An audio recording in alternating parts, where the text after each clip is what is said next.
clear up. Thanks. Now, we're calling the order at 7:35, the PRNC meeting for Wednesday, July 30th.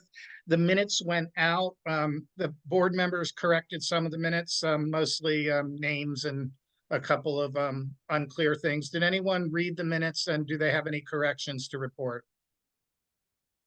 If not, I propose or I move that we accept the minutes from the last meeting.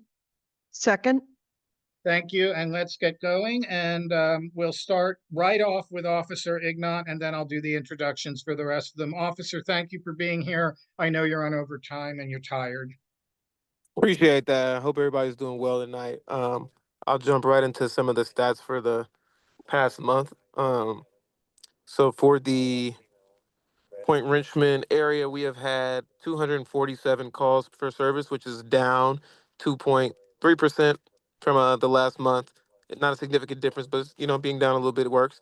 The majority of these calls have been 911 disconnects, which is when someone calls the police and they either hang up because they have no longer need help, but they didn't let us know that, or maybe they did need help and someone forced the phone to hang up, something along those lines, and we only have a GPS location, so we respond and kind of check out that area or the nearest address and make sure that there's not an issue.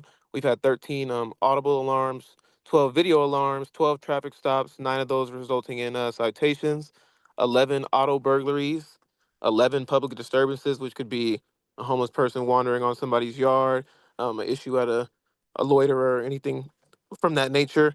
A few firework complaints, and it looks like 2 times fireworks were recovered, and we've had 8 suspicious persons. The top incidents leading to reports being written are auto burglaries, thefts, and residential burglaries. As of note, we have had 3 residential burglaries in the past month. One was a family-related incident, and the suspect was arrested. The other occurred while someone was on vacation. The back door to the residence was pried open, and another one was an unlocked garage door was entered through and tools were stolen. Along with the 7 auto burglaries, most of those have been targeting tools as well. So just kind of a thing to be alert if you work construction or if for some reason you keep tools in your vehicle at night. It may be a hassle, but you want to bring those things inside because people are driving around looking for trucks with those vehicles inside and other things like that. And also, if you're going on vacation, people shouldn't have to worry about this, but it's happening. People are breaking into your home. So ask a trusted neighbor to kind of maybe check in on the residents or keep an eye out. Make sure if you have cameras, the cameras are turned on and activated so that if something does happen, you can relay that information to us and it can help us to identify and locate suspects that may be involved. Thank you, Officer. I emailed everybody in advance, and it won't be a surprise that I'm going to ask you to give us a brief recap on the assaults in the tunnel, the incident that happened in early on a Friday morning, I think, in the park by Keller Beach, somewhere on in Miller Knox Park, which was an exposure, which I think was a indecent exposure that was sexually motivated. I'll just introduce the fact that I've been told that it was 2 separate perpetrators. Could you just give us a little update on that? And I know there are some secrecy things that you have to follow. Yeah, so those are 2 separate incidents. So the incident you're speaking of was unrelated to the suspect that's been actually groping and touching multiple women. We've had probably at least 3 to 6 incidents regarding him. The one that you're speaking of was just some unrelated. East Bay Regional went out there. I was there actually for that day, and he was just on the beach down there naked, touching himself. And a few people called it in, so he was arrested for indecent exposure. As of right now, the domestic violence sexual assault detectives are all working on leads, and there's multiple detectives assigned to the cases regarding sexual battery within the tunnel.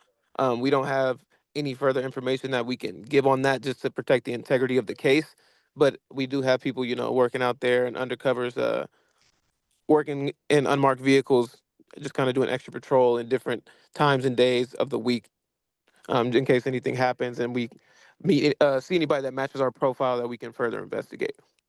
Thank you. And as if and I'll talk to Lieutenant Patchen, who does the sort of public outreach to just refresh what we know about those descriptions. Um, Officer Ignat, is the suspect or the perpetrator of the assaults, does he have gold teeth? Yes, that was something that was noted that he possibly has gold front teeth. Okay, because that was not in the last batch, and it's a pretty defining feature if the guy's smiling. So obviously, like a tattoo on your forehead or something, it's something you notice. I'd like to ask you one more question that I just got by text. What kind of relationship and what happens between East Bay Regional Parks Police and Richmond Police? When do you cooperate? Is there always dual reporting? So I think it's a great question. Is there something happening? I think the gist of the question, as I understand it, is East Bay Regional Parks maybe fielding some of this criminal activity, and the community and the RPD don't know it. It could be a possibility. A lot of the times they don't have police officers just at this area. They're stationed somewhere else, and when something happens, they respond from a different location. So they contact us to go out there first if it's something urgent, and then they come when they get there and they take over the investigation. But we get there initially. So in those circumstances, we are notified of what they have going on. I feel like if it's something significant, um, we do communicate, like they're aware of the sexual battering, because there's thoughts that he might be in their area. As far as Dornan Drive all the way down there, they cover everything beyond the sidewalk that goes into the beach and everything. That's all East Bay Regional. Richmond covers everything within the tunnel, everything on the street to the left of, and like the hiking trail, before the hiking trail Mhm. by the old Richmond Ramblers. You know, that's all Richmond, and then they cover everything that's inside the actual Keller Beach and the park and the parking lot and everything down there on Dornan. So we communicate, everything that we have on this situation for sure with the sexual batterer, and because we don't know if he's taken off down there or if he's hiding somewhere in there. So they're aware of him, his profile and everything like that, and any calls that they get that they feel are relevant, we share, and vice versa. Thank you. And am I correct that, so like in a nutshell, maybe if there was a car break-in or something that was minor that the community didn't need to be alerted to, that East Bay Regional Parks might handle that without communicating it to the RPD? But if it's Correct. something of concern, then they would definitely work alongside you. Yes. Great. Does anybody else have any questions for Officer Ignat? Did a I good, do. When was the most recent incident of sexual assault down there? That was approximately 3 weeks ago at the beginning of the month. And since then, we haven't had anything. and there's been a lot of police coverage. We had a homeless woman in distress in the Rose Garden a couple days ago, and there was a police car there, and a uniformed officer came down. I just want to tell this story because I appreciated it. So I went over, I called CORE, and this woman had been sitting there for 6 hours in need. And so I approached the officer to see if I couldn't reach Michelle, if there might be an expedited way to get her some help. And I can't remember the guy's name. He's Eastern European. Immediately I recognized that it was one of the detectives in uniform, and he was on patrol in the park. And he said, "We're on patrol. We're trying to be highly visible to try to flush this guy out." So I super appreciated that extra visibility, and hopefully if they can't catch the guy, maybe they can at least scare him away. Lisa? Oh, hi. This is just to remind folks, you can sign up, you can go onto Transparent Richmond or onto the RPD's website. You can look at crime incident reports. It's all up there if you ever want to seek out additional information. You can sign up for things like Spot Crime, which lets you pick a radius and you can be made aware of incidences and then go and look them up in Richmond's RPD's website. One thing that the community doesn't have good access to is East Bay Regional Parks incidences. It's not this, it doesn't have the same availability to my knowledge as RPD. So you guys have National Night coming out. It could be an opportunity, or if you have a future coffee with a cop, to bring those types of concerns to the chief of police, um, just bring it to her attention so that if you're seeking ways to get more insight into incidences, including East Bay Regional Parks, that may be something that they could look into to help disseminate that information in a way. I don't know how that happens. Maybe John, you might have information on that. I certainly haven't seen it the way that Richmond's done a great job of doing that. So it's just another thing because there does appear to be a little bit of a gap. And some of this has came to light because of this incident. And I know Caesar helped bring some of this information to the police's attention with some of the incidences in East Bay Regional Park to look for similarities. So that's all I'm Thanks, saying. Lisa. Help people. Lisa, could you drop a couple links into, because I'm sure you can do them by heart. Could you drop them into the chat in case anybody, or at least remind us of the names and where to look? That would be useful. And also, Lisa and I were discussing earlier that some of those reports have I think it's a 7-hour time lag. So sometimes, and that's what happened with the assault, with the indecent exposure. People were saying it had happened at a certain time, but in fact, it had happened early that next morning or something. So you have to kind of learn how to use that or read that information a little. It is really crucial that we're on social media, and social media can act as a form of neighborhood watch, but it's also can get out of hand. And when misinformation comes out, then that's counterproductive. So I always like to start with us phoning the police and then going to Nextdoor or Facebook to report what we know, and then kind of just being good consumers of information so that we're not just repeating stuff that's confusing or rumors or it might be that guy. So thank you, office. Anyone else? Officer Ignat, do you think you're going to be at the caravan on Tuesday at approximately 5 o'clock? You said this coming up Tuesday? National Night Out. I will be on vacation this week, but we'll have a lot of representation from the Beat One area. You got it down, man. Good timing. Thank you so much for your service and thanks for being here tonight. And let's move on. Appreciate it. So I've got a few things to talk about, some good news, and including something about the tunnel, and which is where these assaults have been taking place. But what I'd like to do is first introduce Nora Ponce from the PTA to talk a little bit about the now third annual, I think, Third annual Kermes. festival. Hi, I'm Nora Ponce. I am the chair for Kermes. I'm also part of the PTA here at Washington Elementary. I have Erica Zavala Cruz with me, which is a co-chair. She used to be past mom at Washington, El Cerrito, Korematsu. And then I have Abby Nunez, which is actually the PTA president for all of Contra Costa County, and they helped me with the event. So yeah, this will be the third year for us. We've had such great success with it on multiple levels that we are looking to expand it this year. Part of what occurred last year is the businesses that are adjacent to that main street we closed off felt like they missed an opportunity for business and exposure, likewise with mom and pop shop and so on. But just to give you a little background, Kermes is our way of introducing what we do at Washington, which is the only true dual immersion school in Spanish in West Contra Costa, free, public, to introduce it into the community.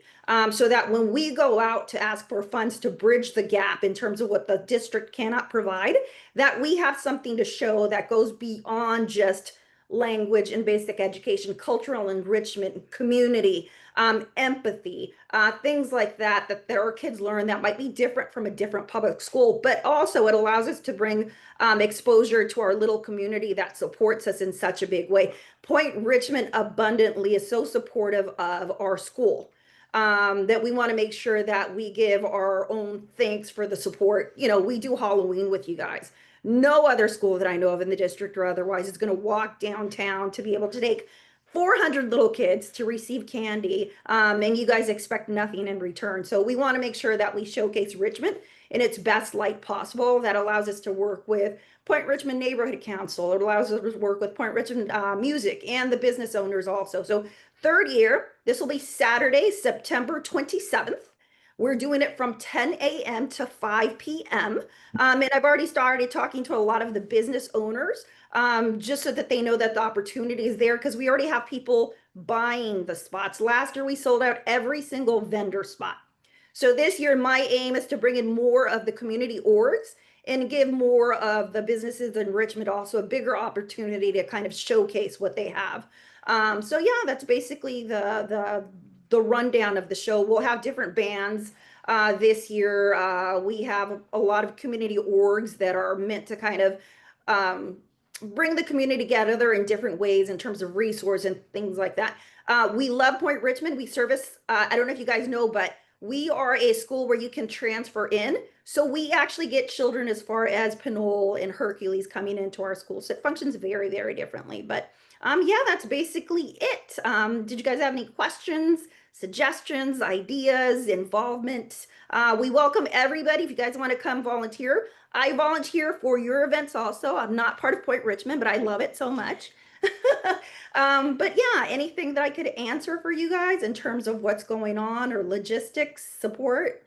And Nora, send us the flyer so we can publicize it. You did an amazing job, you and your Oh, team thank you last so year. much. We're inviting you again, John, so mark out a spot. Yeah. and The event we'll try to is publicize it. Let us know. The event is awesome. The PRNC has applied for a booth. We've been there the last 2 years. We hope to be there again. And I would say to other community events, because there are so many booths, if there are any other community organizations, some of which are here, you can always just crash our table. We usually have candy. And, it's spectacular that parents with little children can put together. This is a lot of work, trust us. And it's great. Music, dancing, street parties, food, costume dancers. It's really great. I am thrilled to that our neighborhood gets to host you again. And we do have a relatively new principal. She came in about October of last year, and I've been in a lot of communication with her. So bless you all for the work you're doing with kids. I can't imagine where you find the time. And we'll send out the final flyer when it comes to us. Okay, perfect. Anybody else have any questions or anything that I can answer for you about the event, intent or otherwise? Because I'm here for it. If No. anyone's interested, they can email me. I have the link to get to Nora if you want to try to get a booth there. Thanks, Nora. I really appreciate you being So here. much for everything. Have a good Let night. me thank you. Let me crank through the rest of my part so that we can get to John and company and the air quality district. The gardens are really looking up. I'd like to say that we have some work to go. We're still doing the perimeter of the library, which is scheduled hopefully for a community gardening event in October through the Neighbor to Neighbor program. It has cost a fortune. That stone is a fortune, but I dug out the wholesaler, so hopefully we'll be able to afford more stone if we don't have to pay full price. That's just in my nature as a diamond dealer. I do not like to pay full price. So I just would like to invite you to take a look down and see what Women's West Side and the PRNC officers have accomplished so far and visualize a completed garden. We do hope to refresh the original Triangle Rock Garden as well in our October gardening event. Also, just a little preview, please look out in your mails, physical mail and email for free events that the PRNC will be sponsoring, including a series of free dance classes at the Hidden City Ballroom. It's called Dance and Mingle. There'll be refreshments. You can learn how to dance. It's absolutely free. That's going to be events in September and October. I'm still nailing those dates down. I'll send you some flyers. And then an unbelievable art project sponsored by the Arts of Point Richmond and Margie Sullivan's Point Richmond Gallery, where you will be able to listen to nationally known speakers talk about art on such subjects as storytelling, photography, and how to use art to create community. And then artists that are part of the organization or would like to join or just do it will go out into the community and interview and meet community leaders. They're business people they love, people maybe who make fairy houses. They'll do art of that and as part of the program, and So it's like community plus art, and the center of that will be in Margie Sullivan's gallery on across from the fire station. I'm just completing the flyer tomorrow. So as soon as these flyers are approved by the city and get to the graphic artist, I'll send them out. Good news from Caesar, who's in the corner and probably on 5 simultaneously neighborhood council meetings on 5 different computers. The Ferry Point pump station is 2 words, brace yourselves, on schedule. Okay, so it is going forward and it's almost done. And then the tunnel.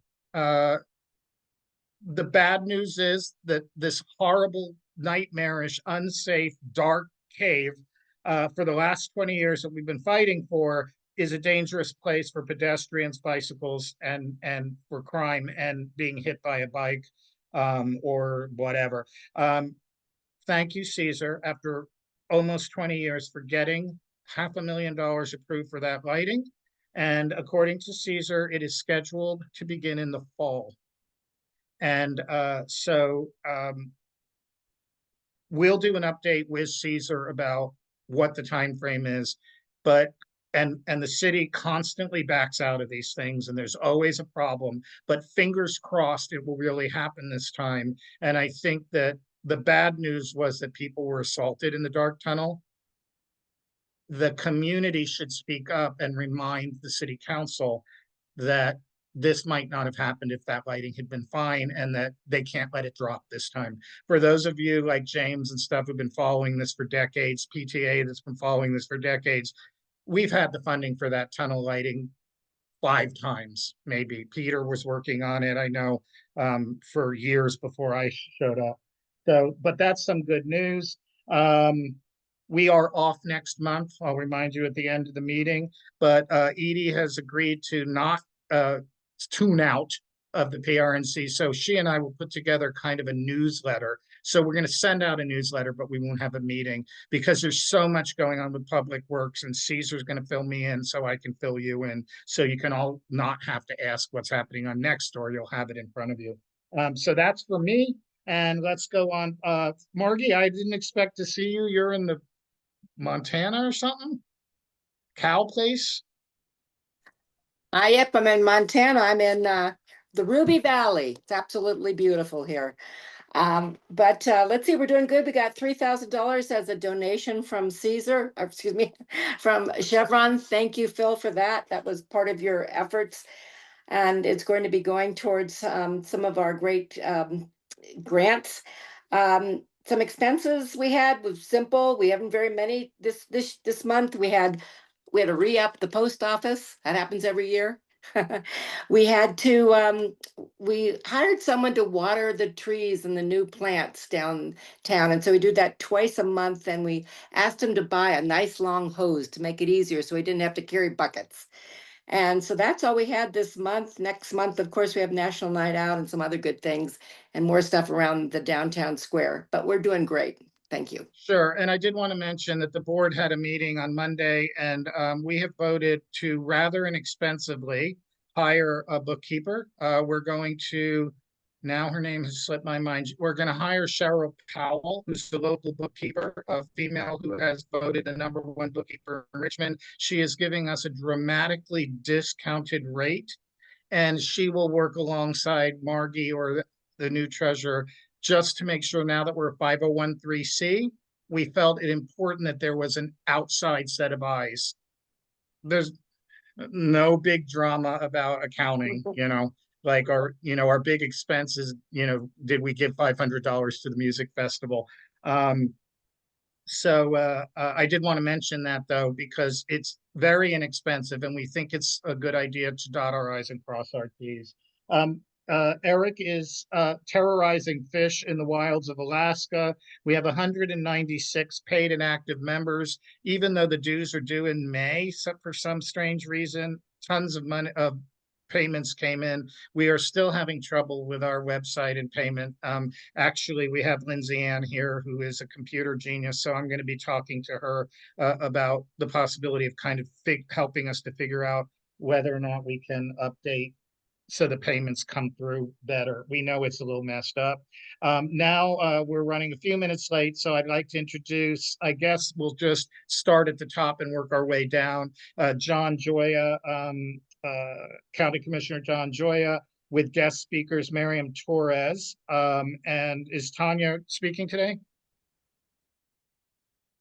Okay, I'm just going to turn it over to you so we can talk about the Chevron settlements and the air quality.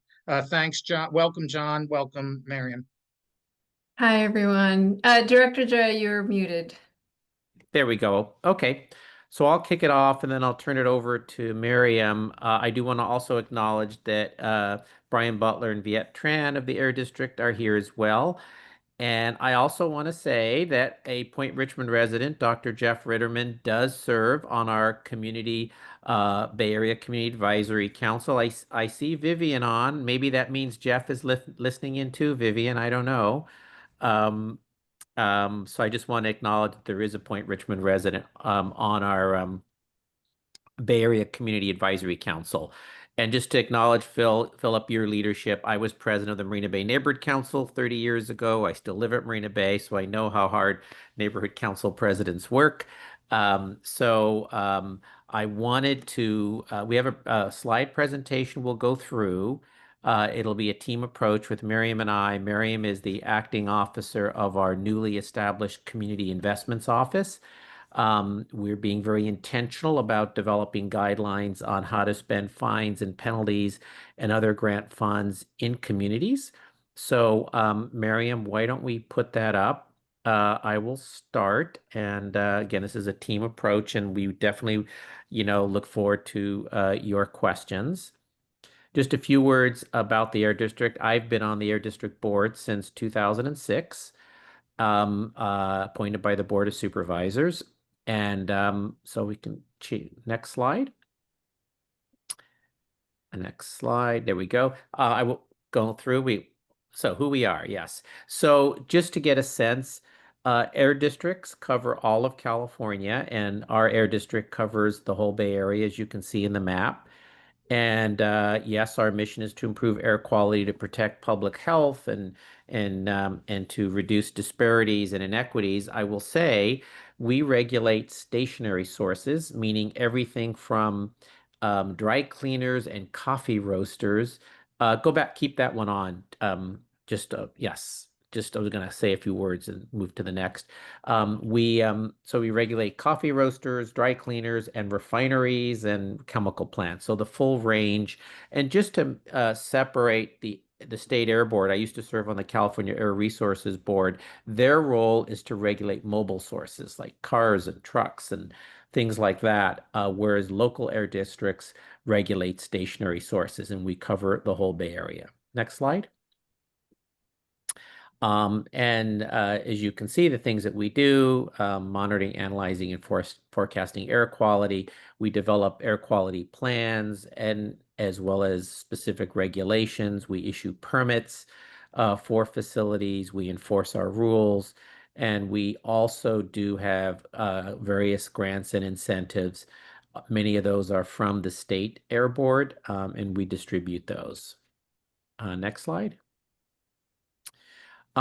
Just to focus here, under our 5-year strategic plan, we are very focused on funds for communities, and that's the subject today we're going to talk about. And we believe very strongly in doing this in partnership with communities, which is why we've been making presentations to neighborhood councils and groups. We did make, as Caesar knows, this similar presentation to the city council not too long ago.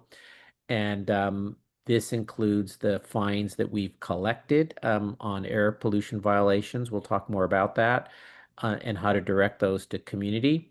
And we really want to align all of our resources and budgets with community priorities. So next slide. Next. So we collect penalties from those facilities that violate regulations. And for a long time, a few of us on the Air District have been advocating for a new policy to spend most of those penalty funds in the community where we collect them. In other words, in the community where the air quality violation occurred, where that were impacted by the air pollution. So we changed that policy last year. And that means that the fines that we recently collected from Chevron, again, we'll go into that more, that a large portion of those, most of them are going to be spent in the greater Richmond area. People have asked, all right, why aren't you spending the money now? Well, we want to be thoughtful. We want to do this in a way that reflects the needs of communities. So late last year, we did approve the positions for a new community investments office, which was to work with communities to develop and manage the programs for these funding streams. Next slide.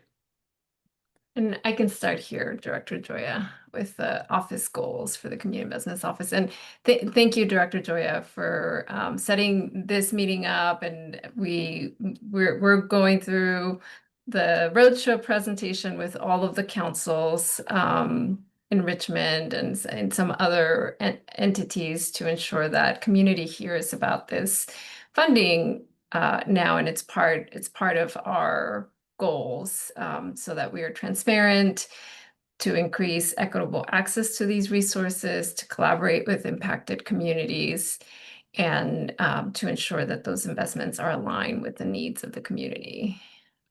And for the funds, we as Director Joy mentioned, we do fine entities that violate our regulations, and we collect those penalties.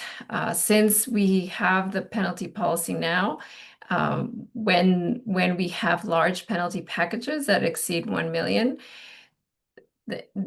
that funding now goes through this allocation, and I'll explain that allocation in detail in a little bit. But 90% of those penalties collected in recent years are from petroleum refineries, and you're all familiar with the Chevron settlement. But we have collected over 124 million. The policy itself does establish goals for the funds. The goals for the regional and the local funds are very similar, as you can read here. The main difference is that the local fund is specific to the community affected by the air quality violation that led to the penalty. But at the end of the day, it's about reducing air pollution and mitigating air pollution impacts, as well as improving health outcomes. Some of you may be familiar that there is also a separate Richmond Air Quality Community Fund. That community fund is specific to reducing particulate matter emissions.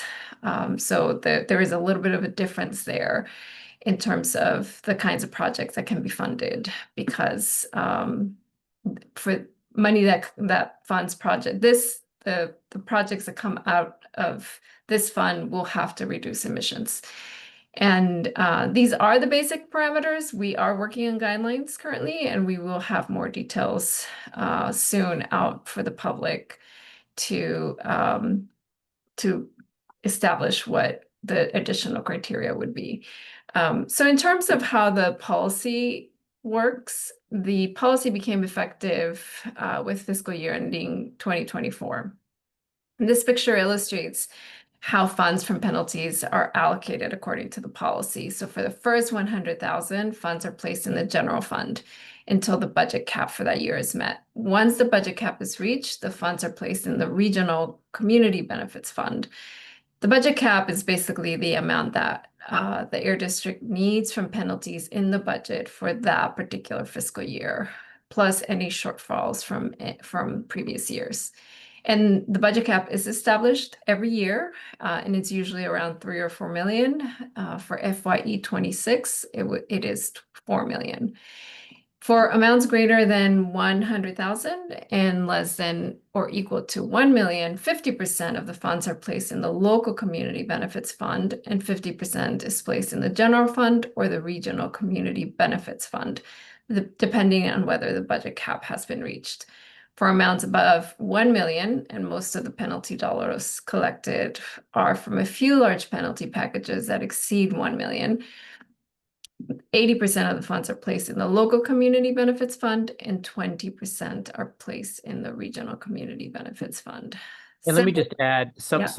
someone may ask, well, the regional community benefits fund.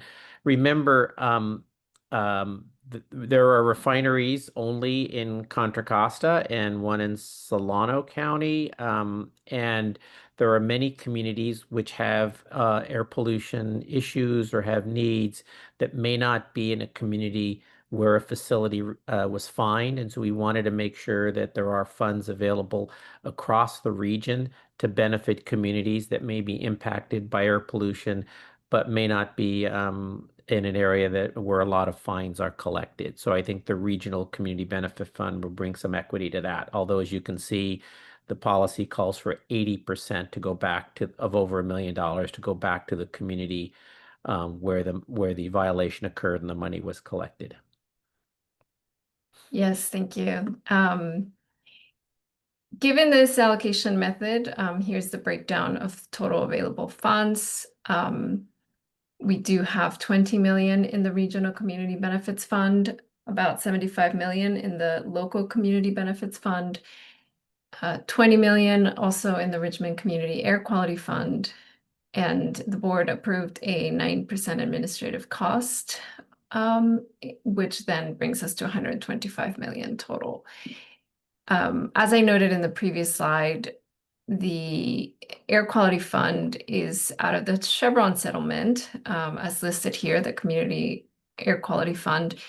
There is a possibility or more funding coming in from Chevron, about 3.5 million per year, if there is a violation of Rule 6.5 while it is implementing the gas scrubber project. So that is not here because it's not money that we have right now. So Miriam, go back Mhm. on that last. Oh, you do show Right. of that total amount. I know you have another slide. Yes, here I So- show the other Richmond Right. pot. Right. Yeah, so this Richmond pot is about 15 million, and that is for past violations, also out of the Chevron settlement. And there's also a potential for an additional 83 million if Chevron does not comply with Rule 6.5 by Yeah, the rules. let me say something because this community is very well informed about some of this, and I know let me anticipate some of the questions I hear. So, as you know, the settlement that we entered into with Chevron included a $20 million for past violations and established a $20 million community air quality fund. So that 15.1 million is out of that 20 million, correct, Miriam? So Yes, that's correct. So it's the that's 80%. yeah, This is right. the 80-20 breakdown. Right. So, Mhm. however, in addition, you all know about that Chevron will be installing a wet gas scrubber in order to reduce particulate matter from the refinery. I think it's going to reduce the particulate matter from the fluid catalytic cracking unit by somewhere around 65-70%. So a major reduction in particulate matter from the refinery. When we passed that rule, both Chevron and the Martinez refinery sued us. We had a compliance date in the rule. Because they sued us and weren't working towards compliance, they're not going to meet the compliance date for that rule. They settled, and the way it works is, what's the compliance date on that? I don't have that handy. There is an additional fine for every year they fail to meet the compliance date. They are working now, as council members Zepeda knows, to get permitted from the city and their air district to build that wet gas scrubber, and they would be fined 17 million for year one, 17 million in year two, 17 million in year three, and 32 million for year four. Hopefully, they're not going to be that late on compliance. We'd rather have them comply and reduce particulate matter emissions to the community. But it is likely some of those additional penalties will get collected because they're not going to meet the compliance date. I see Viet on. Viet, do you remember the compliance date? I have it in another document. I'll pull it up. He Yeah. said July 21, 2026. He might not be. So it is not likely that this unit is going to get permitted and constructed and up and running basically in a year. So for every year past that, there's 17 million and then 32 for year 4. My understanding is it's going to take about a year to construct it. So it could be they may get fined for at least year 1 and possibly year 2. And the point of that, it means that there will be additional penalty monies available in the greater Richmond area as a result of that. Yeah, I apologize. Supervisor Joya, I was having technical difficulties. So that is correct, Director Joya. It is $17 million of penalties after for every year of noncompliance. So for 3 years, it's $17 million. And then for the 4th year, if there is a 4th year of noncompliance, it'll be $32 million. And Lisa, you asked, are those yearly fines prorated? If they are 6 months late, are they still fined for the entire year? It's set out in the settlement agreement. We'd have to look at the agreement.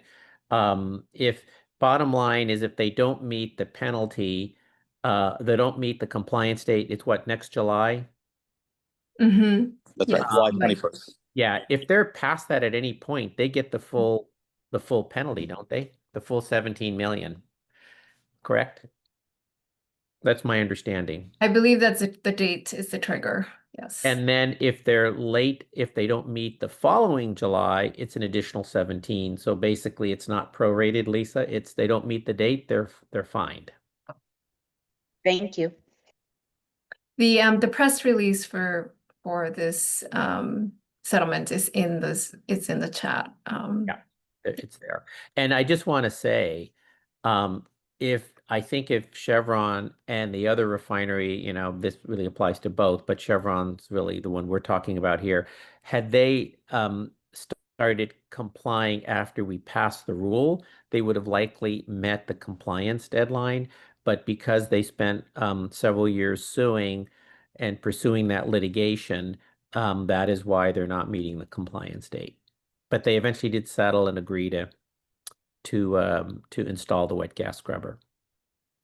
Thank you.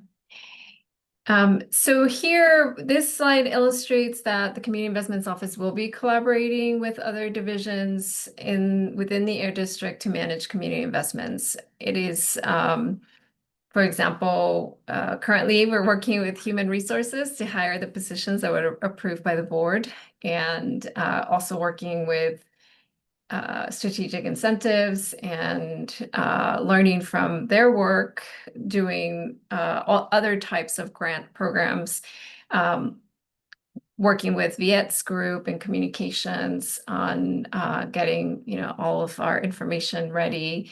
And in that same way, we'll continue to do that collaboration to ensure that we're really one air district in managing these funds.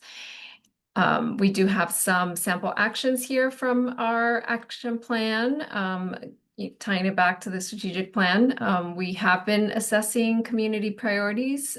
We heard from over 1,000 people. I believe the survey was sent out to this group through Phil, and we received a lot of comments in that survey. We're now going through that process of analyzing it and incorporating it into our program.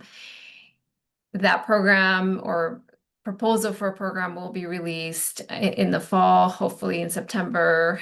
And it will be open for public comment. So people do have another opportunity to comment before we take it to the board for approval.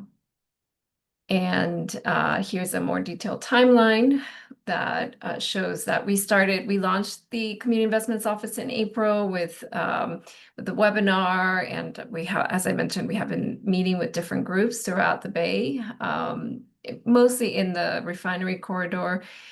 Some of you may have already heard this presentation, since we are just trying to disseminate this information. And now we're in the process of developing those guidelines. As I mentioned, they will be open for review by the public. And in the November, December timeframe, we should be finalizing it, and hopefully, assuming that we have all the staff in place, we will be releasing the call for applications. So with that, I think that is a good place to stop and take your questions. And again, thank you, Philip, for organizing and coordinating with me to have us do this presentation here, and Director Joya for facilitating it as well. And just to note, so when the draft guidelines are out in September, October, you'll again have a chance to look at those and provide any input. I'll make sure that we get this out among the neighborhoods in Richmond, as well as, the surrounding areas like San Pablo, North Richmond, since they're all in the same area and would benefit from the funds. And the common question I hear from residents is, when will the money be allocated? Well, once the application periods open in December, that's when there will be opportunities for groups, and I think one of the issues that will get sorted out in the guidelines, who's eligible, public agencies, nonprofits, things like that. And then the eligible groups would apply for funding under the guidelines. Philip, you're muted. Thanks. Before we go to Michael, if you'll allow me, I have kind of a serious set of statements for John and Miriam. I attended kind of a separate meeting of folks who were talking about the various disbursements. And I don't know if you know where the questionnaire results came from. Oftentimes with citywide ones, Point Richmond is pretty good at answering those. But I'm not sure if we were in this case. But our folks, we have 500 on our mailing list, and sometimes we get up to 100 people. Maybe we're largely retired and folks have time. But I had some concerns about that questionnaire, and I timidly mentioned them in a very soft voice to find an overwhelming, resounding agreement from about 30 people that were in the meeting about the questionnaire. And so in the most respectful way possible, I'd like to say that with a history in marketing management where we actually studied those questionnaires for a whole semester, many of the people found that it was one of the most leading and loaded questionnaires that they had ever read. I was very disturbed by the format of the questionnaire, and I'll give you some specifics about it. We were told that the communities were going to have this money to spend within ourselves. And John, I know you specifically said your goal with $550 odd million coming to the city of Richmond was that the communities emanating outwards from the refineries, so those most affected, would get money to improve our air quality. And then it would go, as you just explained in your slide, there are other air quality issues that have to be covered with that money as well.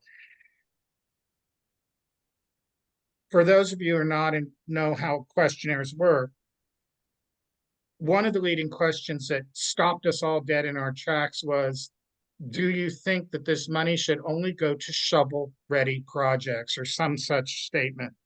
And what that meant was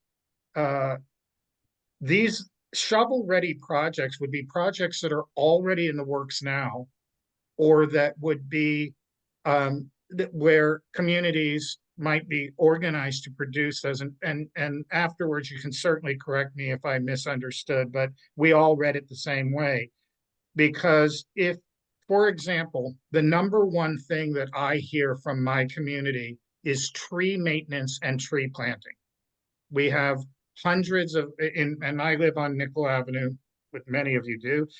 And I know Lindsay and I have been talking about this almost daily. The trees are dying because they haven't been properly maintained. It could cost $200,000 or $300,000 to maintain the trees and replace the dead ones. So I'm just talking about one issue that our community wants to hear. And when I sent out that questionnaire, I led my community to explain that they needed to write in what they wanted because I had already seen the questionnaire. So we were rather disturbed because if hypothetically tree maintenance and greening the community that would actually clean the air was a shovel-ready project, how do we as a community get that project shovel-ready? Because it was quite leading that no one asks that question. When it comes to how do we have cleaner air, nobody ever said, well, we should have cleaner air by only dealing with projects that are already planned. So that was very Phil, let me say one thing. Remember, what at this point, and I'm going to look, all of us are going to look at this. I haven't seen any draft guidelines. What the Air District staff is doing now is developing the guidelines that would, this is sort of, if you know, step one.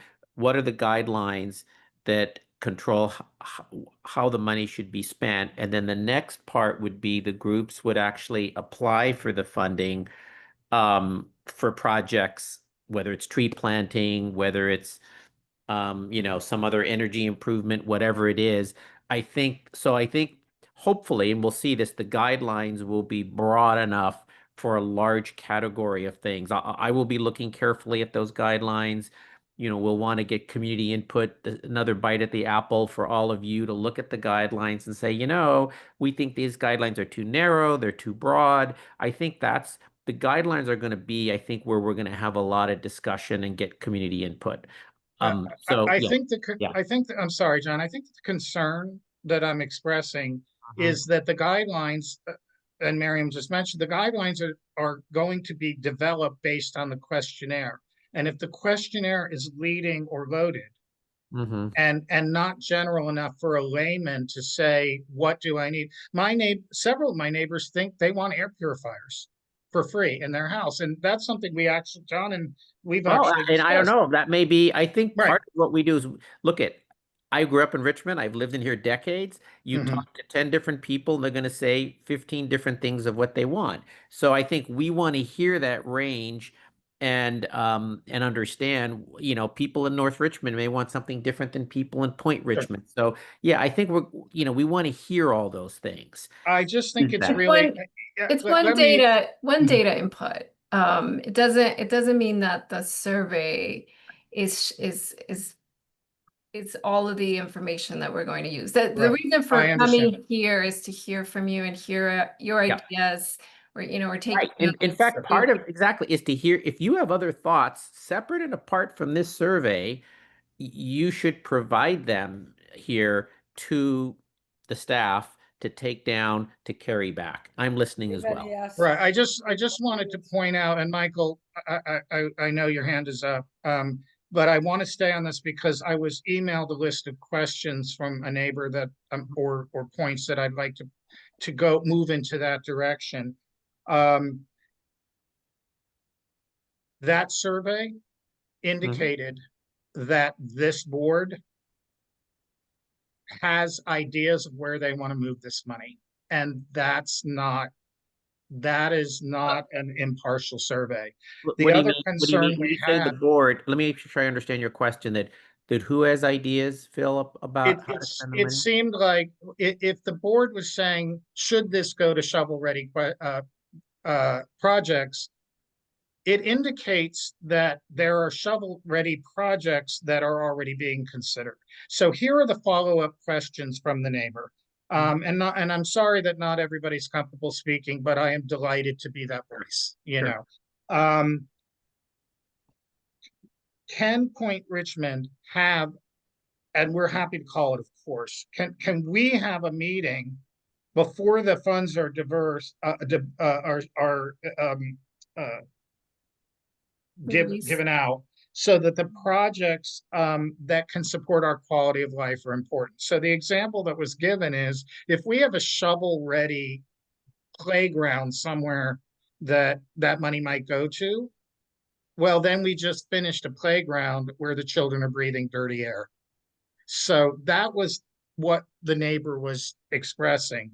And I think that the fear was that politicians would have pet projects, or cities like the city of Richmond might want that money in the general fund, and each of our council members are all going to be fighting for whatever their project or their favorite charity or nonprofit is.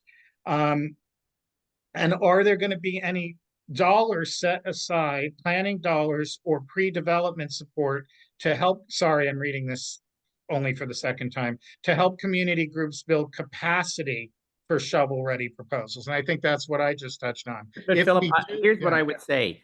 Instead of asking, will there be money for this? You should be saying, here are the categories we think make sense, so the staff can take that. I think okay, you're presuming a lot of decisions have been made. Let me tell you, the board of the Air District hasn't weighed in on this, other than saying okay, community involved. And we've heard from a lot of different communities. So it's, you want to, this is a time now and mhm, in the future with any other emails or letter to say, we think that these are the types of projects that this money would be right, useful for, so that right. the staff can hear that when they develop their guidelines. So What the nothing's been decided here. Right. And What I understand, John, but I'm talking specifically about that question. And I don't want to be confrontational, because I am sure, a sure, no, huge no, I hear fan of you. you. Yeah. I'm a Okay. huge fan of yours, and I'm a huge Yeah. fan of the work. Yeah. I urge everyone to go back and look at Yeah. that questionnaire again from the eyes of someone who does it Sure. professionally. And just saying, as one board member, you know, Mhm. in the improv, right? I don't think that we should be funding just shovel-ready projects. And But I if, think, right, yes, and if we are, yeah. great, John. I, If I don't, we are, yeah, can we, right, how can we, yeah. okay, like say the trees in our Point Richmond, which is right in the shadow of the refinery. If shovel ready is even being to be considered, because nobody understood where the heck that Well, it sounds question like it came was a from. question to get input. I have, Right, there's been, you know, our air board hasn't decided that we only want shovel-ready projects. I want to sure, be, but it was in there. yeah, So if that were the case, and now I'm giving you the feedback on it, sure. can we, like, say our community says we want tree maintenance and tree planting, I think we would need help to get that shovel ready, so that Yeah, yeah. we can find the contractors. It's hundreds of thousands of dollars to maintain our dying trees, and so that that is ready if that's a feature. It was just very weird, and there were also uh So, Philip, I want to reassure you that, the point of the survey was to hear from folks, and we have over 1,000 respondents.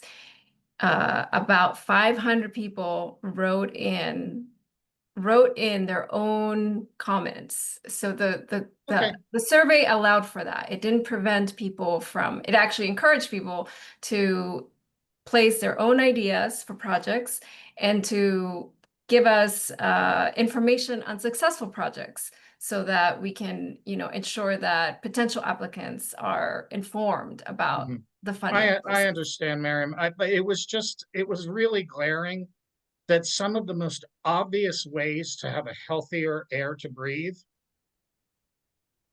were hidden within comments like that. And I was like, should we be planting more trees? That would probably be, for most people, one of the first things. I just to The- note, I've talked to a number of people who said the same thing. You're not the only one, and so there is the guidelines may allow that. Thank you, John. And again, I know that everyone means well, but so often this money just ends up in the hands of the same city council, and we have, and nothing changes. Yeah. And Can I say because something with all due respect to my friend Mhm. Caesar? I don't think our intention is to say we want to hand over money to city councils for them to decide how to spend it. That ain't what I'm going to be arguing for at the Air District Board. We'll be watching, John, Yeah, I because want to you say promised that. I know this Air District Board. I've been on it longer than anybody now. I'm the longest serving member. I don't think the idea is to say, hey, city, go spend this money as you like. Now, if the city is going to be eligible, it would have to apply under whatever the guidelines are that established. And I just want to note Kirby Lynch put in their comment a good question. And so Kirby, you have questions. I think if this is your input, we're taking that as input. And the same with Layla about HVAC systems for Washington Elementary. Look, we get that. We've already funded, as you know, on some other things, air filtration in almost every elementary school in Richmond and San Pablo with some grant funding we got. So these are categories of things we've spent money. These are all good suggestions you should put out there. Thank you, John. And I just, one of the problems that we have that is almost impossible to discuss, but the reality is anyone who has lived in Point Richmond, or John certainly in Marina Bay, has gone up against city council and environmental and righteous environmental justice organizations. And oftentimes, I've heard it my whole 30 years I've lived here. Point Richmond is wealthy, so they can be overlooked. And that's a kind of a reverse discrimination. We still breathe the air, even though many of our homes are multi-million-dollar homes overlooking the bay. And we have people who live on boats, and we have the largest concentration of single occupancy housing anywhere in the county, and the only ones in the city. So even though we are demographically more wealthy, we just don't want to hear, oh, we just need to move that away from Point Richmond because they don't deserve that. I think whether you live And in that's my job yeah, I hear. as And whether neighborhood council. and you know what, whether you live in North Richmond or Point Richmond, and you're impacted by pollution from the refinery, you deserve funding, however it comes out, funding that will improve people's health in North Richmond, in Point Richmond, in Iron Triangle, in San Pablo. I think that's all these areas are impacted. Thank you. And I'm verbose, and I thank the community for allowing me to get that out. But I've heard several versions of it, and apparently John has too, that maybe there can be a broader and more layman-friendly way to ask these questions. And Michael, I really thank you for your patience because you had your hand up first. What would you like to ask, Michael? You're muted, Mike. I think you've given me enough time to potentially to figure it out. Thank you, without any distractions. But that nifty little chart with all the cities' names on it, with the amounts next to them. Yeah. Should we put that up again? You want to put that? We can put that up again. Okay, we can put that up again because I think I may answer my own question here, but it still doesn't give me the formula.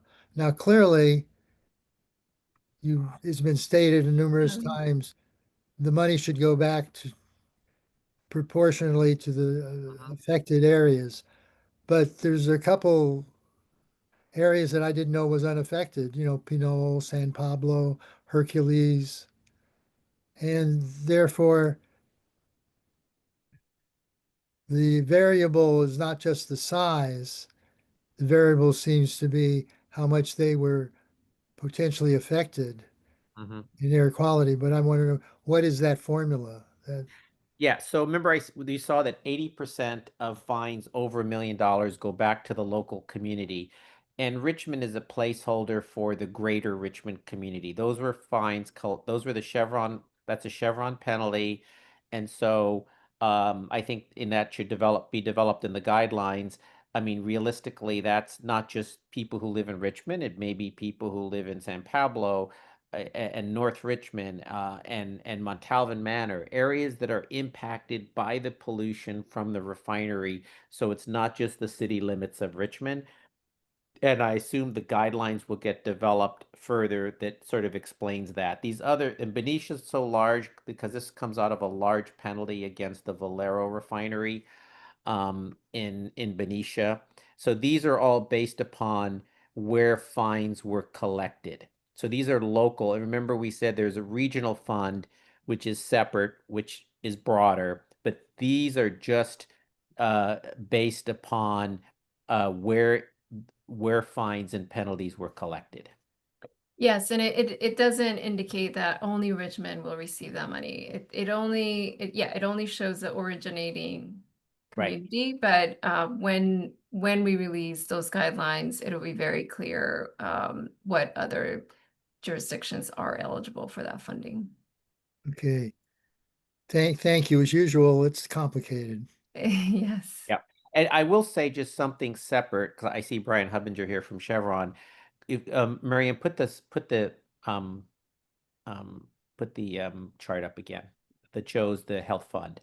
There was a separate so go back to the last one. Yes. The $20 million was separate from the penalty funds. It was the result of a settlement agreement with Chevron as part of this. So that's separate than that other 15 million that you see. So right now there's about $35 million that is currently earmarked for the greater Richmond area. There's a little additional parameters around the 20 million that's in the settlement agreement. It's similar, but I don't know if Viet or whoever, somebody wants to just briefly mention that. But there's 35 million, 20 million in this air quality fund, and 15 from the penalty. So I just wanted to state that.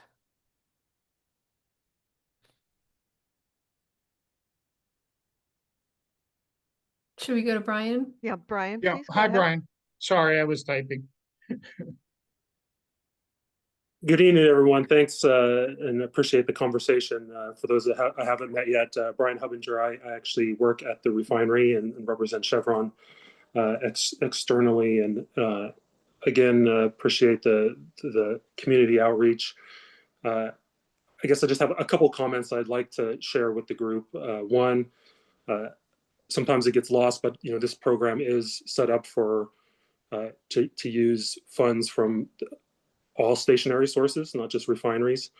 And the bulk of the funds right now are from a few settlements, and from our facility. So, I think it's easy to think that way, but it is for all stationary sources that have an enforcement settlement agreement with the district. So just to remember that. And two, we had folks at a meeting in April, I believe it was, with the neighborhood council, and talked about the wet gas scrubber permit project and what we're advancing, and just want to reiterate that we're committed to advancing that as quickly as we can. As everyone is probably aware, getting permits is not a quick process, and so we're committed to working that as quickly as possible. There was a discussion around the fines for non-compliance in the settlement agreement, and there is a proration in the settlement agreement, and so if we come online with and are compliant with the rule halfway through a year, then we would be subject to only half of the year penalty. Yeah, I'm not aware. I guess I'll defer to Viet and you to look at that. That if that's in the agreement. Yeah, it is. I double checked. Okay. I have the agreement in front of me. Okay. And then if I stand corrected.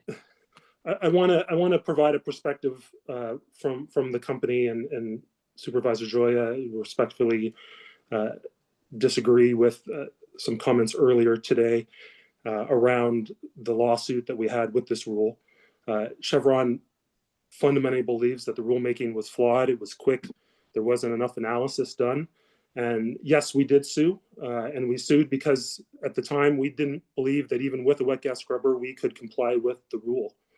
It took over years. It took that whole time frame for us to be able to convince ourselves that we could actually comply with the rule through some different technologies, and that's why we're here where we are today. And so I don't want folks to feel like believe that we are simply obstructionists when it comes to this. We don't fear regulation. We want regulation to be fair and science-based and understandable, and those regulations should be done to where there's time in the creation of those regulations that everyone kind of knows what we're jumping into, and in this case we think it went a little bit fast and was flawed. And so I know we can probably agree to disagree there, but we are not. It wasn't simply that because we weren't working it. And I just wanted to share that perspective, but appreciate the community's engagement on this and look forward to seeing how the program advances. And if I can just say, and Brian, let me just say, we appreciate that Chevron reached an agreement and is moving forward with complying with the rule to reduce the PMs through the installation of the wet gas scrubber. My comment was that, and I guess there will be agreement to disagree, the rule was under development for a period of time. We understand that industry did not agree with the rule when it was adopted. It was under development, did get input from industry. And at the time the rule was finalized and passed, yes, 2 refineries did sue. And my comment was we did not change the compliance date that was set forth in the rule, and that so that during the period of the litigation, my point was that Chevron was not taking any action to attempt to design and construct the equipment necessary to comply with the rule, and so we didn't change the compliance date, and that's why ultimately it's likely that you're not going to meet the compliance date next year, but we're hopeful that you meet it as quickly as possible and it get permitted from the city and the air district. But I think there is a different point of view about what was taken into consideration in adopting the rule, but we appreciate and glad that Chevron is moving forward with complying with the rule to get the PM reductions, which is a good thing. There are a number of comments on the in the chat. So Philip, with your agreement, I can. Yeah, answer go some of ahead, them. Miriam. And I think this is going to be we love having you, and I think this is going to be continued meeting. Thanks for your patience, folks. I think this is important enough topic. We're running super late, but sometimes that happens, and then we'll usually catch up in the end. Thanks, Miriam. Do you want to just read them or respond to and them? Miriam, for the people that have put comments in and want to provide more comments, will you let them know the best way to get their input in to you? Because even if we're not talking about it here, we want to give space to people to provide their input to us. Yes, certainly. I can provide the email in the chat for any additional questions or comments. So I'll put that in the chat now, and so then I'll go back. I'm gonna go a little bit back. It's hard to know where the question started, so I'll just go backwards from the last one. So there were several questions about the survey. The survey was available in multiple formats. We of course put it out on our website through all of our lists. We have many listservs, many people on our listservs.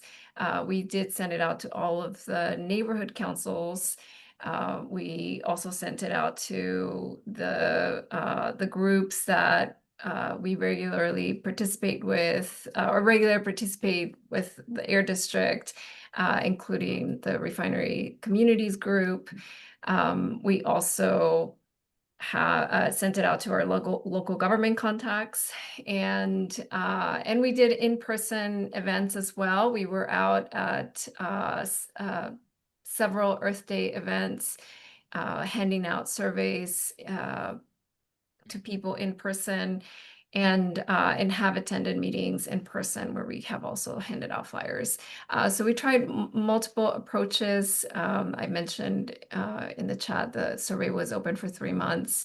1,000 respondents does not seem like a lot, but it actually is more than statistically significant. A statistically significant number would have been 480 something. So it's more than double the the statistically significant number. And but we recognize that it's just one data point and just one method, and that's the reason for having several conversations with groups throughout. And we're always open to that. I've also received emails, direct emails from people, even one sentence emails saying, I want to fund education programs, as simple as that. And so all of that matters and is important to understand what people support. So going back on the questions, I mentioned the survey was available in multiple languages. In terms of where the respondents reside, we did not ask for that information because it's personally identifiable information that we have to be very careful about as a government agency. And so there are all sorts of rules and policies around that. There is a question about how has the community outreach been done for this questionnaire? I think I answered that. And Miriam, I just wanted to note one thing on this idea of identifying zip code, Lisa, that you asked. Look, remember, we're getting input about how to develop guidelines on how to allocate and use the money, not what to fund. And we are doing this in communities around the Bay Area, right? This is input we're getting on how to develop Bay Area-wide guidelines. You saw the list of communities on local funds, and there's more with the regional. And I think the next bite at the apple is going to be for the public to look at the guidelines and look at whether the general guidelines reflect the community. I think I hear from a lot of people about how do we want to spend the money and what projects. That's not what we're developing now. We're developing guidelines for the process. And there's another 30-day comment period for that. And there are facilities all over the Bay Area. And I think we're trying to develop guidelines that reflect how the community sees the best way to get this money out, which entities should be eligible, what are the categories, because every community is going to have a different set of projects. So I think that's the purpose, and then we'll come back and want your input on the guidelines themselves.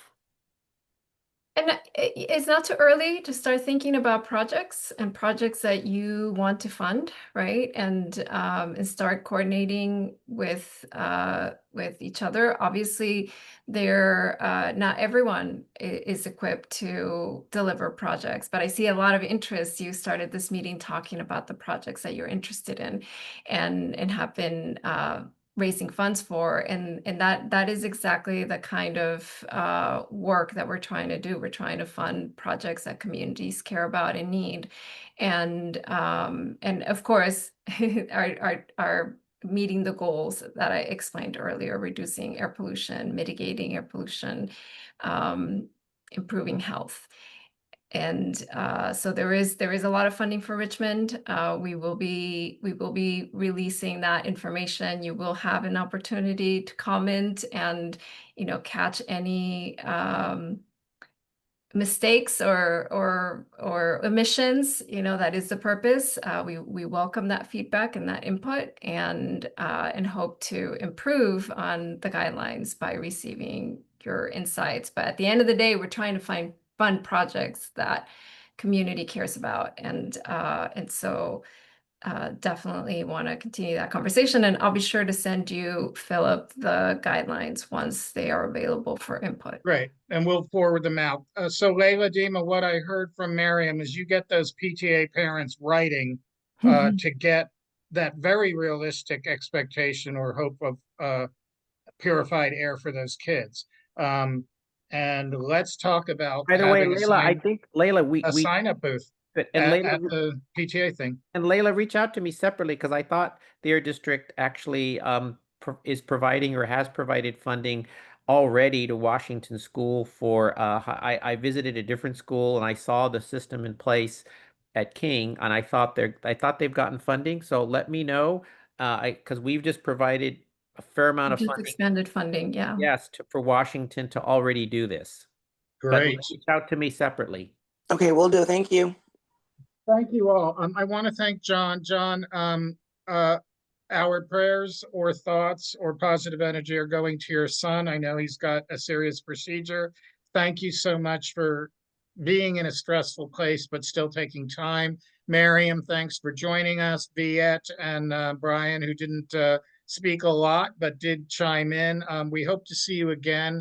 You are always welcome at anything we do, and you are always welcome in these meetings, and we're And grateful. Philip, we'll get you for the your work. guidelines to get out to the community when we get those out, so you could get us some input about the guidelines.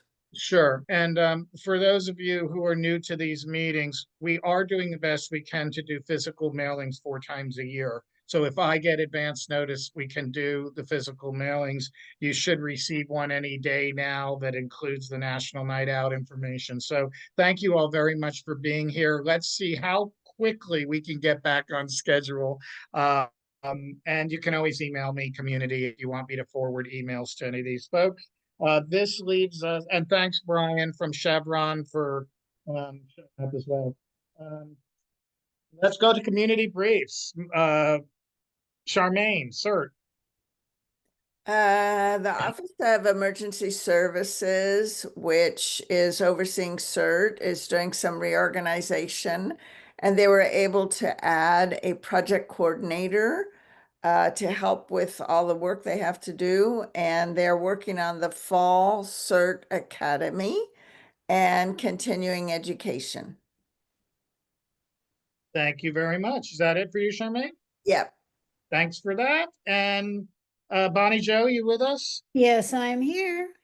There you are, hiding behind the kiosk. Yes. I just wanted to mention that the Joint Point Richmond History Association and Richmond Public Library 2025-26 lecture series will start in September 3rd. It's a Wednesday. All of the lectures will be the first Wednesday of the month, September, October, November, and then next spring, we will have 3 more. The first lecture on September 3rd in the community center at 6:30 will focus on the geography, including tides, land features before humans, and the waterfront under the Ohlone and Native Americans. The theme for this year is Maritime Richmond. And the second lecture, which will be in October, will be early industrial development of the Richmond waterfront. That would include Tewksbury and Ellis up through Fred Parr. And then the third and final lecture for the fall will be our very own James Chesherick telling us, hopefully, not everything he knows about Cozy Cove, because we would be there all night, but it should be a very illuminating chat with James on Cozy Cove. And we will have a flyer out soon advertising these various lectures. And then, come January, we'll talk about the spring group. Thanks, Bonnie Jo. Thank We you. look forward to seeing They're very good. your open door at National Night Out this coming Tuesday from Yes, indeed. 4:30. Yes. So we'll wave. And then let's see where we are. Arsa Point Richmond, Margie, who must be exhausted. Unmute, please. You're muted.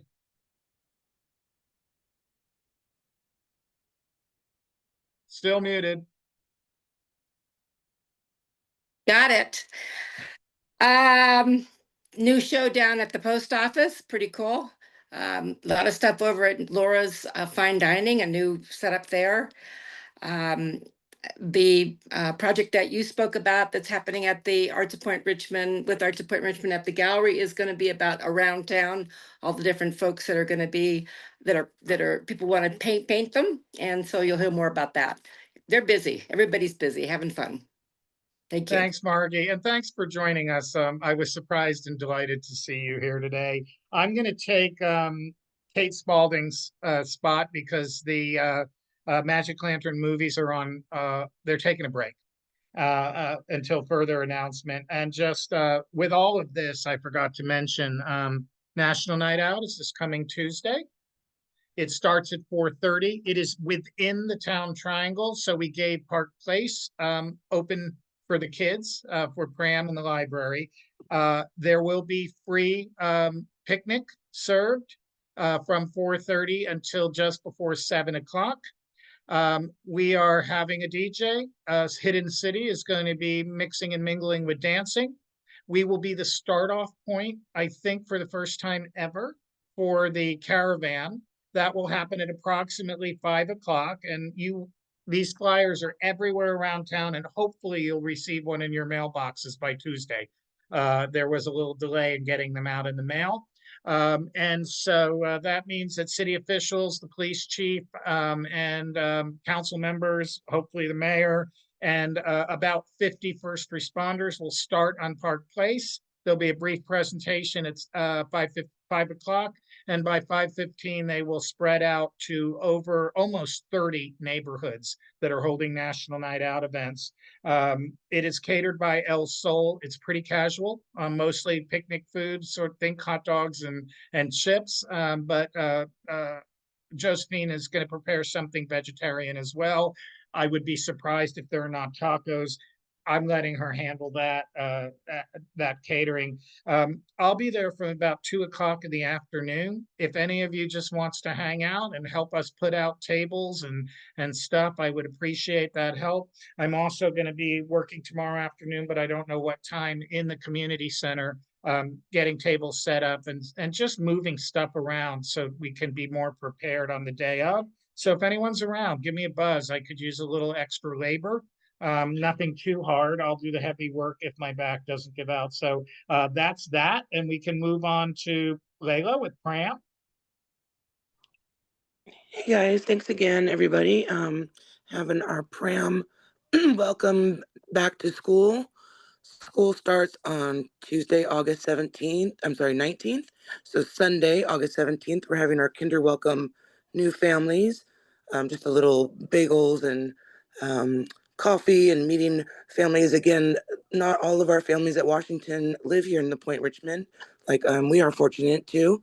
They do come up from all over Richmond and West Contra Costa County, and they bring a lot to our community.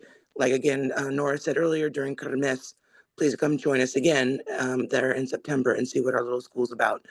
So again, we're going to welcome new families to our school for their kindergarten and maybe in upper grades, and have a little community party for them and welcome them into our amazing neighborhood. We understand there are issues with the school, like people parking that don't live here. They drop off their kids. Our school now is not letting them come in till 8:15 instead of 8 o'clock. So please, if you want to reach out to me, we have also a new PTA president, Alon. I'm forgetting the last name, but please reach out to us and let us know how we can reach out to the community and see parking situations, slowing down the driving, maybe litter, maybe we can do some cleanup days. Just again, it's all about our community and our kids. Thanks. Yeah, Thank you Layla, guys. I've noticed that there was a lot of new cones and signage. And I know it's probably difficult to set it up every day, but it does seem to be organized this year in Well, terms that of, was for the summer camp. That's not us. and so never mind. But it looked good. I saw it too. So maybe we can take a note on Yeah. and putting that out. Yeah, it might be a good idea because it could be a little bit of a cluster mess over there. Anybody have, thank you, Layla, and thanks for all you've been doing. You've been a busy woman around town these days. Anybody have any connection with HOAs, Charmaine or Lisa? No news? Well, I'm happy to say that they're working on the Ferry Point issue. I don't think it's quite finished, but they've taken down the temporary chain link fences, and they've done some paving and some street marking and some curbs. So it's looking a whole lot better. It's still very odd because it looks like it's just right in the middle of the street. And Caesar put into the comment earlier today, as of this Saturday, next week, the contractor will be striping for approximately 2 days at the end of the week. Please anticipate the closure of one lane during striping activities. So that'll be a little tough, but not for long, and at least we'll get it closer to that mess going away. Thanks, Charmaine. I'm going to jump in on land use because I didn't prep you, Charmaine. I just want to give a heads up that the quarry project is back into play. Their permits, or I may be using the wrong term, their permits expired, having been approved a couple of years ago. So I have put that in front of Charmaine, Peter, and Rod, who sit on the LUDRC. I fully anticipate that we will probably have that meeting in September, and then have a vote on September at the September meeting. I anticipate it should be pretty smooth because from what I understand at this point, it's pretty much, it hasn't changed. The proposal hasn't changed. And then some concerned neighbors have contacted me, and I've contacted Charmaine, Peter, and Rod, just to remember some of the points that were committed to earlier, because we have a whole new planning department. So we're going to need to stay on them to make sure that the things that are important to us environmentally happen, the things that were agreed to permanently, and they don't get lost. Anybody from Masters today? Jim, I know you help out there Yeah, just sometimes. a few words. Into the Breaches, which is a comedy. It's an unusual production in that it's adapted to Richmond in World War II. And to grace the production, we have some very unusual and beautiful photographs by Dorothea Lange of the Richmond shipyards in Richmond that were taken in 1945 that we've hung them up across the lobby. So it's a really unusual production indeed. And this will be our final weekend, August 1st, 2nd, and 3rd. The performances are at 8 p.m., Sundays at 2 p.m. General admission is $35, and seniors and students $30. And I would urge you to see this. The productions have been well reviewed, and they have noticed, even the reviewers have noticed the photographs. So it would be wonderful if you could all come. Thanks. That sounds really cool. Cordell, are you around? Or Cordell often sends a love letter to Peter. Did you hear from him this week? Yes, I've got his letter here. He said, recap of this month's RNCC meeting. Danielle Chivara, president of the Capital Improvement Plan, spoke. City staff gave the reports. Under old business, new policies, new business suggestions to have Cindy Howell to present on diabetes for older adults. Also have Logan Robertson present for the home match. And the next meeting will be September 8th. And that was it for the RNCC meeting. Thanks. And I would love to continue to attend them. Right now, we are so busy with neighbor to neighbor grant stuff. It's about 40 hours a week of volunteer work, and I just haven't had the bandwidth to also attend those meetings, but hopefully I'll pick them up in the winter. Thanks, Peter, for passing on Cordell's comments. I don't see the Hurlbut. And I don't have the actual information, but gosh darn it, they won everything again. So I got an email. I don't have it on hand. The teams did great, great, great, great. So these are remarkable that Richmond continues to shine in a sport that is generally for, really affluent communities. And I think it's just amazing. I don't see Graham here. Jim, do you want to chime in on Red Oak's victory again? This is the Jim Davis Show. You're on mute. if you're willing to trust my memory, I don't have any notes. We're gonna have to look it up because we'll forget what you say anyway, even if we write it down. Oh, okay, that's so reassuring. There will be a pancake breakfast coming up shortly. I think it's Sunday the 10th. Is that right? Anybody got a calendar right in front of them? And then we have a special summer film festival series at 6:30 on August the 21st, I think. Bed Knobs and Broomsticks. We do a different kinds of film in the summer. They're family films, comedies. So anyway, I can promise you though that those things will take place sometime in August. How's that? You got your dates right, Jim. Congratulations. Oh my God. Don't Um, test me again on that. Julie, are you with us? I am. Thank you. Hi. Sorry, I can't always find you. I'm here. We had our last meeting for Women's West in June, and it was our fundraiser, and it went well. I just want to reinforce what you said about how nice the gardens are. We are going to be downtown on Monday cleaning up the other gardens before the night out, so they'll look nice as well. Our next meeting is September 2nd, and we'll start our 225, 226 year at that time.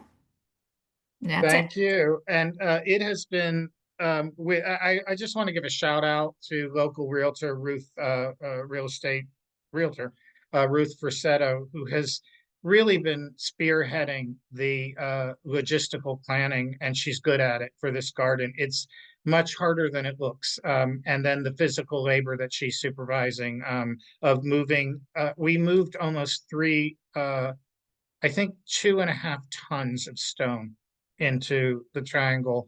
And we've got about 2 more tons to go around the library. So it's really exciting. Thanks to Women's West Side. Peter, tell us a little bit about ping pong and your background. I mean, the background behind you. Just one of those apps. Anyway, I don't know what's got into ping pong lately, but we've been averaging 10 or 12 people showing up every Monday, and it's been lots of fun. And I encourage people to drop on by. It's free, and skill is not important. We'll go easy on everybody. And we play lots of doubles, yeah, it's very cheap. We play a lot of doubles, which is fun for everybody.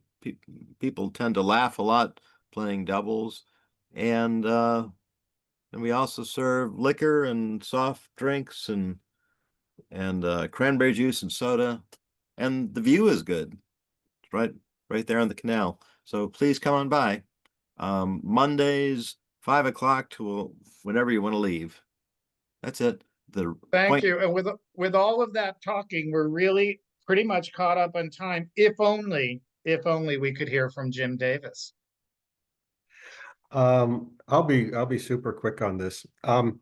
We have recurring events taking place every week throughout the week. On Fridays, we have Meet a Rosie, where you can actually meet someone who was a defense worker in World War II. And then later that afternoon at 2 o'clock, again, this is every week at Friday, the Japanese American experience in World War II. On Saturdays, we have... That's you, right, Jim? What's that? Is that you? No, that's not me. Okay. Ranger tours of the Ford Assembly Plant, also not me. Those are on Saturdays at 11:30, also not me. Port Chicago every Wednesday, and then me, 2 lectures this month, one on Franklin Roosevelt versus Charles Lindbergh, isolationism, which should be a topic of great interest to everyone. That'll be on August the 14th at 2:30, and then on Sunday at August 31st, a look at Lend-Lease and how that affected World War II. So those are 2 things coming up. Thank you very much. And if you happen to want to walk your dog, I've got a rental dog that I'm borrowing from my neighbors. That little orange rose garden, the Rosie, the Riveter Memorial Rose Garden, is blooming so fully and extravagantly that it's really worth taking a walk down just to see that little plot with thousands of roses. Is there anybody who's here for the first time who would like to introduce themselves, either businesses or residents? Nice to have Lindsay and Megan, who are neighbors of mine. Anybody else? Hey, Francisco, I know you, but I can't remember from where. You're muted. I'm also one of Lindsay's neighbors and Megan's Oh, partner. of course, It's the okay. Elvis hair. You're attached to Megan, of Yes. course. Thanks for showing how much you appreciate me, Phil. I'm kidding. Oh. I finally remembered your name, and then I couldn't place you. Jeez. Hi. All right. Well, welcome. And for the three of you, certainly, I've got a QR code tattooed to my forehead. so I'm really happy to get you on our mailing list so that that you can get these surveys and get these news announcements. Yeah, And happy to be here. and Lindsay, we're talking about we're still working on possibly hiring Lindsay to help us polish up our website a little bit, because we got some polishing to be doed. So it's just going to take me a while. I got a lot on my plate right now. I Welcome. actually, hi, neighbors. Hi, I'm Lindsay, and you may have seen me walking my dog Isis. She's been very sad that she can hear Phil and does not see him. She keeps whining at me. Yeah, so I'm interested in helping out with like gardening projects around town. And as Phil has mentioned, I'm a software engineer, so I'm really hoping that I can actually get the time to be able to help zhuzh up the website. I actually have volunteer hours for work, so I can use those since the PRNC is now a 501c3. I can actually just clock those for work hours. So I think I'm an atheist, but sometimes I'm not. So Edie, try to remind me what we need is, I think you've got it, is the ability to get into the website. I don't know. I don't remember what it's called. I do not have that ability, but I do know how to get that ability And for her. June has some, June has it. some of it as well. Yeah. Yeah. Awesome. So there you go with that.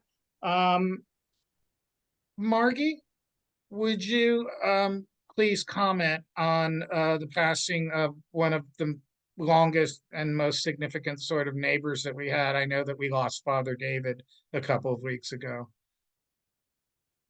But you would unmute. And try again. The third time usually works. Okay. One more time. There you go. Yes, well, he was a lovely man, and he has been in Richmond for 30 years. And I had the great opportunity to meet him a couple of years ago and offer him a show at the gallery, of which we did, and we opened it 3 weeks ago, I think it was. And he was really excited. He gave me all of his work. He did all these wonderful little watercolors when he traveled all over the world. And he gave me the work and he said, give them to a nonprofit, which I'm giving to our Project Color Corps, which paints murals in schools. Anyway, they're being auctioned off. But the great thing is that everybody was there for him, and he was really happy. And that night at the church, they had a big party for him for his 92nd birthday, and that was on a Saturday. And he passed away on his 92nd birthday on Wednesday. And I would say that if I was to go with that much love shown to me, I would be pretty happy. So that was a life well lived, and I'm sure that myself and our community all send our condolences to the friends and faith community who relied on Father David's guidance and saw him as a friend. And that was a life well lived. And if there is such a thing as a good death, I hope you all agree that dying with a birthday cake in front of you, surrounded by people who love you, is a godsend. So our condolences go out to those who are grieving, but I think we should remember him more with joy. All right, not too bad. Considering all my talking, we only went 10 minutes over. Thank you, Councilman Zepeda, for being here. Thank you, neighbors, for being here. We're on vacation next month. But do expect that Edie and I don't have lives. So we will get some newsletters out and, just try to keep a little summer joy coming your way. I'm very grateful for your time. I'm very grateful that you put up with my talking so much. But I'm very passionate about this money and making sure the Chevron money, making sure that we get our share of it. So thank you all very much. I'll see you around town. We'll see you Tuesday from 4:30 to 7 in the Town Triangle for National Night Out.